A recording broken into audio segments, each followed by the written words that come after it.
Trump এবং মুসলিম দেশগুলোর নেতাদের সঙ্গে ইস্যুতে অনুষ্ঠিত বৈঠকটি ছিল খুবই ফলপ্রসূ ও ইতিবাচক, এমন কথাই জানিয়েছেন তুরস্কের প্রেসিডেন্ট রিসেপ তাইপ এরদোয়ান। আশা প্রকাশ করে বলেন, এই বৈঠকের ফলাফল গঠনমূলক ভূমিকা রাখবে। চূড়ান্ত ঘোষণাটি খুব শিগগিরই প্রকাশিত হবে।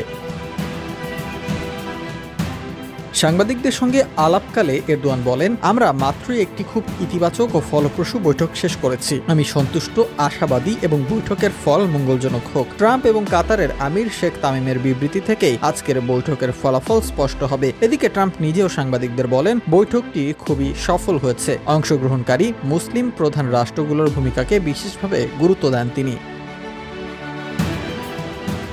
ট্রাম্প বলেন, আমরা গাজা নিয়ে একটি খুবই ভালো বৈঠক করেছি। এটি ছিল অত্যন্ত সফল বৈঠক, যেখানে প্রায় সব বড় নেতারাই উপস্থিত ছিলেন, কেবল ইসরায়েল বাদে। তবে সেটিও সামনে হবে বলে আমি মনে করি। গাজা নিয়ে আমরা কোনো সমাধানে পৌঁছাতে পারবো। তবে এই বৈঠকটি ছিল অত্যন্ত গুরুত্বপূর্ণ এবং সম্মানিত নেতাদের নিয়ে অনুষ্ঠিত।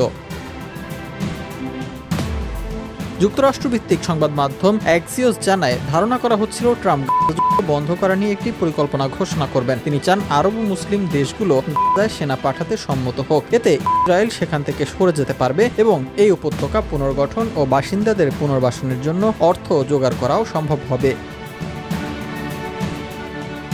রুদ্ধদ্বারে বৈঠকের ফলাফল সম্পর্কে এর বেশি তথ্য কর্মকর্তারা এখনও প্রকাশ করেননি। তবে এরদোয়ান আশা প্রকাশ করেছেন, এই আলোচনার মাধ্যমেই ফিলিস্তিনিদের জন্য তাৎপর্যপূর্ণ ফল বয়ে আনবে। তবে ভবিষ্যতে ইসরায়েলকেও আলোচনায় অন্তর্ভুক্ত করা হতে পারে বলে ইঙ্গিত দিয়েছেন ডোনাল্ড ট্রাম্প।